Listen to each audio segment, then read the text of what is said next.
The Auction of Desperation. The air in Nexus Station's lower levels tasted like desperation and broken dreams. Neon lights flickered against rusted metal walls, casting sickly colors across the faces of beings who had nowhere else to go. In the deepest corner of this forgotten place, where even the station's corrupt security rarely ventured, stood the flesh market. Kira Voss stepped onto the auction platform with her head held high, though her silver-blue hands trembled at her sides.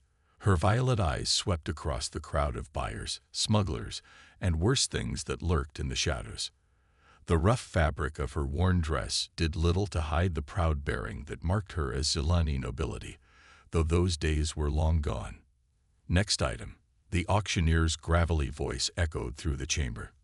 He was a Thorian, his rocky skin scarred from years of dealing with the galaxy's worst. Zilani female, age 28 standard years. Healthy, educated, desperate enough to honor any contract. Laughter rippled through the crowd.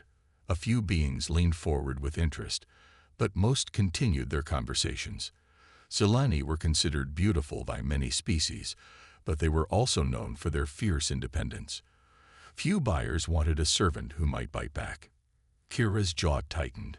She had practiced this moment in her mind 1,000 times, but standing here under the harsh lights made her skin crawl. Still, she thought of Naya, her 6-year-old daughter lying in the station's medical bay, her small chest rising and falling with painful effort. Crystalline lung syndrome was eating her alive from the inside, and the treatment cost 50,000 credits, more money than Kira could earn in 3 lifetimes. "I offer myself for full indenture," Kira announced, her voice carrying across the silent room. 7-year contract. I can read, write, calculate, and work with basic engineering systems. I ask only that my buyer pay the medical bills for my daughter's treatment. The silence stretched like a held breath. Then someone in the back started laughing. 7 years for a sick kid's medicine, called out a Varkaran trader, his 6 arms gesturing dismissively. Find yourself a charity, sweetheart. More laughter followed. Kira's face burned with shame, but she remained standing. A few potential buyers examined her with cold eyes, calculating her worth like cargo. Most looked away, already losing interest. She's pretty enough, muttered a human merchant with cruel eyes. But 7 years of attitude. Not worth the trouble. Zilani are too proud, agreed his companion, a reptilian saurian. Break too easily when you try to train them properly. Kira's hands clenched into fists. She had expected this, but hearing it still felt like physical blows. These beings saw her as nothing more than property to be used and discarded. But if it saved Naya, she would endure anything. The auctioneer was already looking bored. Any serious bids?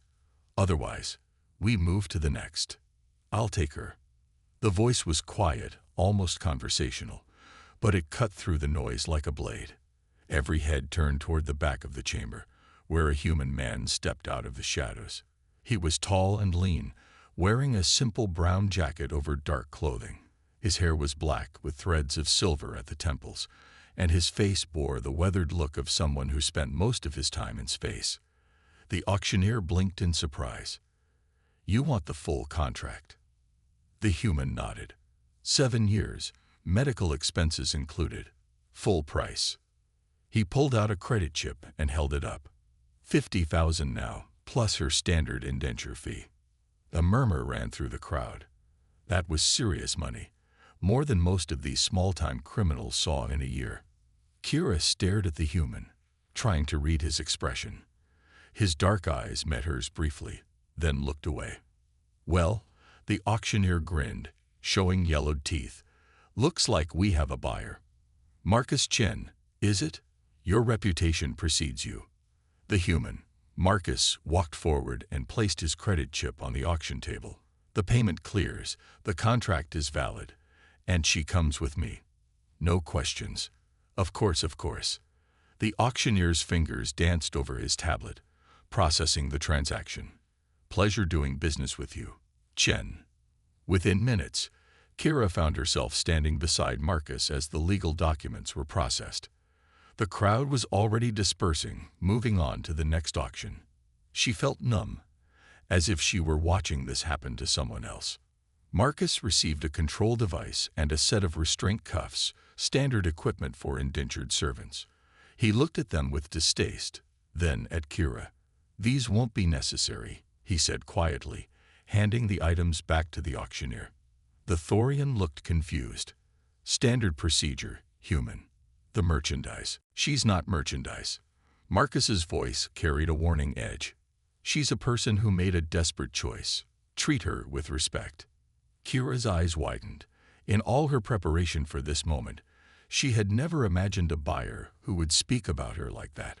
Most species in the galaxy viewed indentured servants as temporary property, nothing more. Marcus gestured toward the exit. "Shall we go? I believe you have a daughter to see." They walked through the twisting corridors of Nexus Station's lower levels in silence. Kira's mind raced with questions and fears. What did this human want from her? Why had he paid so much without even examining her properly? And why was he being kind when he had every legal right to treat her like a slave? The medical bay was a small, clean facility run by a retired Centauri doctor who asked few questions and accepted payment in advance. Kira rushed to Nea's bedside, where her daughter lay connected to a breathing apparatus that helped her failing lungs process oxygen. "Mama." Nea's voice was barely a whisper, but her violet eyes brightened when she saw Kira. "Did you find help?" Kira knelt beside the bed and took her daughter's small hand. "Yes, little star. This man is going to help us pay for your medicine." Nea's gaze shifted to Marcus, who stood respectfully near the door. "Are you nice?" she asked with the directness that only children possessed. Marcus smiled, and for the first time since Kira had met him, his expression softened completely. "I try to be. Your mother is very brave." "She's the bravest in the whole galaxy," Nea said seriously. "She takes care of me when I can't breathe good." "Well, we're going to fix that breathing problem," Marcus said. "There are doctors who specialize in your condition. We just need to get you to them." The next hour passed in a blur of medical consultations and financial arrangements. Marcus spoke quietly with the Centauri doctor, transferring credits and making plans for Nea's transport to a specialized facility. Kira watched in amazement as he handled everything with calm efficiency, never once mentioning the contract that legally bound her to him. When the arrangements were complete, Marcus turned to Kira. "My ship is docked on level 7. We can leave within the hour if you're ready." Kira nodded, still struggling to understand this strange human. "Where are we going?" "Haven Colony. It's a joint human-alien settlement about 3 days from here. They have the best medical facilities in this sector, and Dr. Helena Worth specializes in cross-species genetic disorders. She's an old friend." "And after Nea is treated?" Kira asked, voicing the question that terrified her most. "What will you require of me?" Marcus looked at her for a long moment, his expression unreadable. "Let's focus on saving your daughter first. Everything else can wait." As they prepared to leave the medical bay, Nea reached out to Marcus with one small hand. "Thank you for helping Mama help me," she said softly. Marcus gently squeezed her fingers. "Thank you for giving me a reason to help." Kira felt something crack inside her chest, a wall she had built around her heart to survive the years since her husband's death. This human was either the cruelest manipulator she had ever met, or something else entirely. Something she had not dared to hope still existed in a galaxy that had taken everything from her. Marcus's ship, the Second Chance, was a medium-sized cargo freighter that had seen better years, but was clearly well-maintained. As they boarded, Kira carried Nea in her arms, the portable breathing unit humming softly. Marcus led them through the ship's corridors to a small but comfortable cabin. "This is yours for as long as you need it," he said, activating the life support systems. "The medical bay is next door if Nea needs anything during the flight." Kira gently laid her daughter on the bed and adjusted the breathing apparatus. Nea's eyes were already growing heavy from the medication the doctor had given her for the journey. "Sleep, little star," Kira whispered. We're safe now. When Naya's breathing settled into the rhythm of sleep, Kira turned to find Marcus still standing in the doorway. His presence should have felt threatening, but instead, she found it oddly comforting. "Why?" she asked simply. Marcus was quiet for so long that Kira thought he might not answer. Finally, he spoke. "I had a sister once. She died from a disease the doctor said was incurable. I was young, poor, and powerless to help her. I swore that if I ever had the chance to save someone else's child, I would take it." "And the contract? The indenture?" Marcus pulled the legal document from his jacket and held it out to her. "Read it." Kira took the papers with trembling hands and began to scan the terms. Her eyes widened as she read. The contract was unlike any indenture agreement she had ever seen. It specified that she would work as his ship's engineer and navigator, with standard wages, private quarters, and the right to terminate the agreement at any time with 30 days' notice. The only unusual clause was that Marcus would cover all of Naya's medical expenses, regardless of cost. "This isn't a slave contract," Kira said, looking up at him in confusion. "This is a job offer." Marcus shrugged. The auctioneer and the legal system needed to see a proper indenture document. "What we do with our private arrangement is our business." Kira stared at the papers, then at this strange human who had just turned her world upside down. "I don't understand. You could have bought actual slaves for less money. Why pay so much for a choice I can take back?" Marcus looked past her to where Nada slept peacefully, her small chest rising and falling with the help of the breathing apparatus. "Because," he said quietly, "some things are worth doing simply because they're right." As the second chance pulled away from Nexus Station and jumped to hyperspace, Kira sat beside her daughter's bed and wondered if she had just experienced the first miracle of her adult life. Outside the small porthole, stars streaked past like silver tears, carrying them toward a future she had never dared to imagine. For the first time in years, Kira allowed herself to hope. The journey to redemption. 3 days in hyperspace gave Kira time to observe Marcus Chen, and what she discovered challenged everything she thought she knew about humans. He was patient with Naya, checking on her condition regularly, and adjusting the ship's atmospheric controls to help her breathe easier. He spoke to Kira as an equal, asking her opinions about navigation routes and ship maintenance. Most surprisingly, he never once acted as if he owned her. On the second day, as Naya slept in the medical bay, Kira found Marcus in the ship's small galley preparing a meal. The scent of spiced vegetables and protein synthesizer output filled the air, reminding her painfully of the home she had lost. "You don't have to cook for me," she said, hovering uncertainly in the doorway. Marcus looked up from the stove. "We all have to eat. Besides, I'm not much of a cook. I was hoping you might have some suggestions." The simple request caught Kira off guard. When was the last time someone had asked for her help with something so ordinary? She found herself moving closer, examining the ingredients he had laid out. "Zilani digestive systems are similar to humans," she said carefully. "But we process certain spices differently. If you have any kavak root, it would help Naya's breathing." Marcus opened a storage compartment and pulled out a small container. "Dr. Worth suggested I stock up on cross-species medical supplements. Will this work?" Kira examined the container and nodded. "It's perfect. But how did you know to buy this?" "I told you, Helena specializes in treating different species. She gave me a list of things that might help during the journey." Marcus handed her a cooking utensil. "Would you mind showing me how to prepare it? I want to learn." As they worked together in the small galley, Kira found herself relaxing for the first time in months. Marcus asked questions about Zilani culture and cooking, listening intently to her answers. He shared stories about his travels through different star systems, describing worlds she had only read about in books. "You were a teacher before the war," Marcus said, more statement than question. Kira's hand stilled on the vegetables she was chopping. "How did you know?" "The way you explain things. Patient, thorough, making sure I understand before moving on." My sister always said teachers had a special way of talking. I taught xenobiology at the University of Zilara, Kira said softly. I specialized in cross-species genetic compatibility. Ironic, considering I couldn't help my own daughter. Marcus turned from the stove to look at her. Crystalline lung syndrome isn't caused by genetics alone. Environmental factors play a huge role.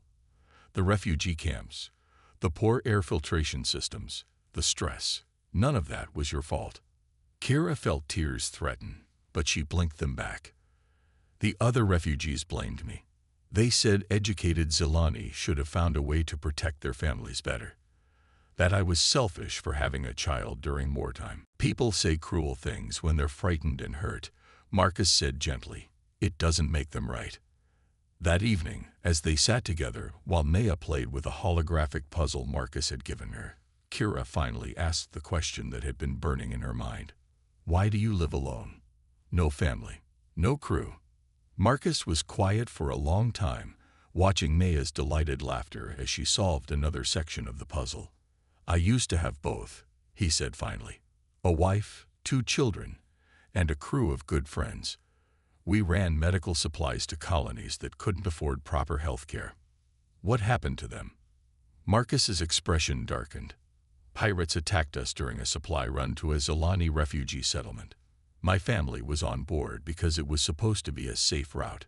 The pirates didn't care about medical supplies or civilians. They just wanted to hurt someone. Kira's breath caught. I'm sorry. I shouldn't have asked. No, it's all right. Marcus looked at her with sad eyes.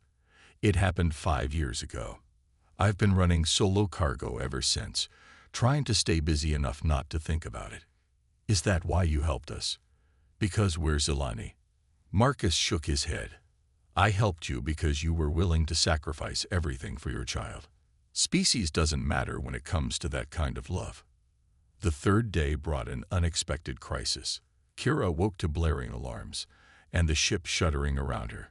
She quickly checked on Naya, who was frightened but stable, then rushed to the bridge where Marcus was bent over the navigation console. What's happening? She asked. Pirates, Marcus said grimly. 3 ships, closing fast. They must have detected our medical supplies. Kira's blood ran cold. Can we outrun them? Not with Naya's breathing equipment drawing power from the engines. We're going to have to make a stand. Marcus began powering up the ship's defensive systems, but Kira could see they were outgunned. The second chance was a cargo hauler, not a warship. She looked at the tactical display and felt her teacher's mind begin to work. Wait, she said, studying the sensor readings. Look at their formation. They're trying to box us in, but they're overextending their lead ship. Marcus glanced at the display. You're right, but I don't see how that helps us. Kira was already moving toward the engineering console. Give me access to the power grid. I can reroute energy from non-essential systems to boost our shields and engines, but only for a few minutes. That's incredibly dangerous, if you miscalculate. I won't. Kira's fingers flew over the controls, her years of engineering education finally put to use. Trust me. Marcus looked at her for a split second, then nodded. Do it. The next few minutes were a blur of action. Kira channeled power through systems that were never meant to handle such loads, while Marcus used the temporary boost to execute a complex maneuver that took them past the pirates' formation. The lead ship, caught off guard by their sudden acceleration, couldn't adjust in time to maintain the trap. By the time the pirates realized what had happened, the second chance was already jumping to hyperspace.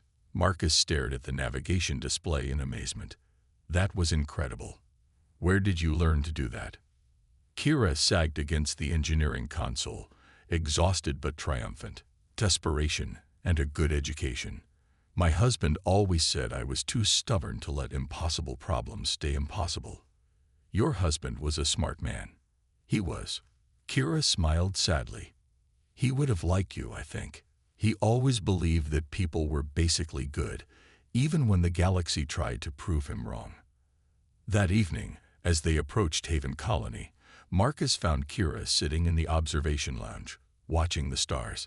Naya was finally sleeping peacefully, her breathing easier in the ship's carefully controlled atmosphere. "Tomorrow we'll know if Dr. Worth can help her," Kira said without looking up. Marcus sat beside her. "She can help. Helena's the best there is. And if the treatment works, what happens to us then?" Marcus was quiet for a moment. "That depends on what you want to happen." Kira finally turned to look at him. "I don't understand. The contract we signed is legally binding, but morally meaningless. You don't owe me anything, Kira. When Naya is well, you can stay or go as you choose." "And if I stay?" Marcus met her gaze steadily. "Then you stay as my partner, not my property. The second chance could use a good engineer, and Naya could use a stable home among the stars." Kira felt that crack in her heart widen a little more. "Why would you want us to stay?" Marcus looked out at the stars, and his voice was soft when he answered. "Because for the first time in 5 years, this ship feels like home instead of just a place to hide." Haven Colony appeared on their screens the next morning, a beautiful world of green continents and blue oceans. The medical facility was located in the capital city, a gleaming complex that served patients from dozens of different species. Dr. Helena Worth was a small, energetic woman with graying hair and kind eyes.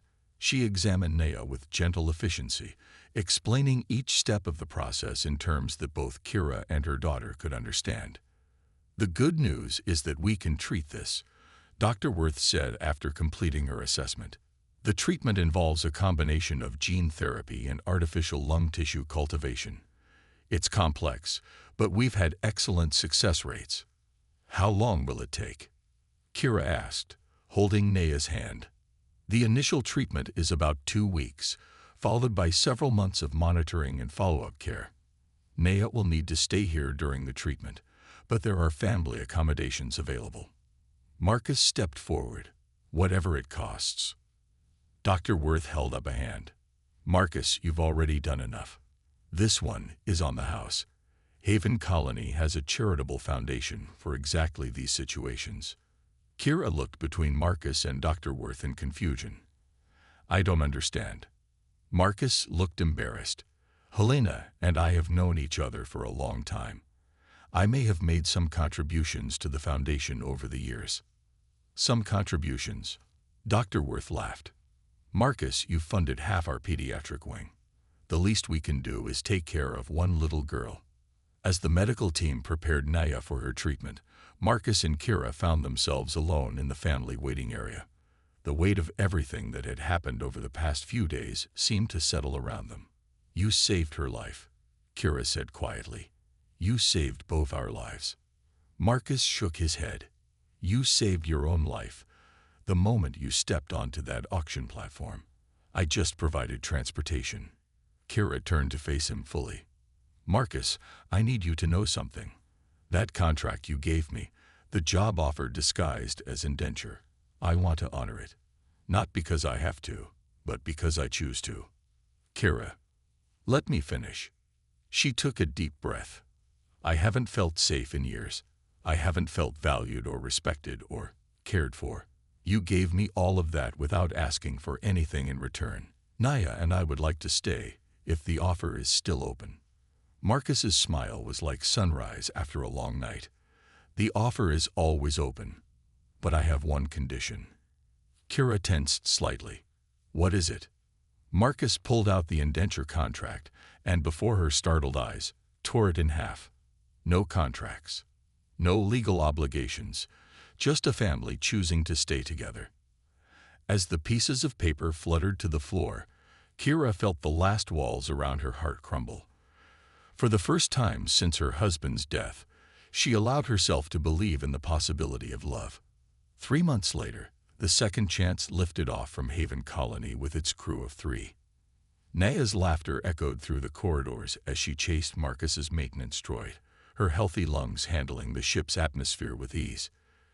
Kira stood on the bridge beside Marcus, plotting their course to a distant star system where a mining colony needed medical supplies. "Ready for the next adventure?" Marcus asked, his hand briefly covering hers on the navigation console. Kira looked at their reflection in the bridge's viewport, a human, a Zolani, and a little girl who belonged to both of them now. "Ready," she said, as the second chance jumped to hyperspace, carrying its cargo of hope and healing to those who needed it most. Kira realized that sometimes the greatest journeys began not with a destination, but with the courage to trust in unexpected kindness. In a galaxy full of darkness, they had chosen to be light for each other. And that, she thought, was the most human thing of all.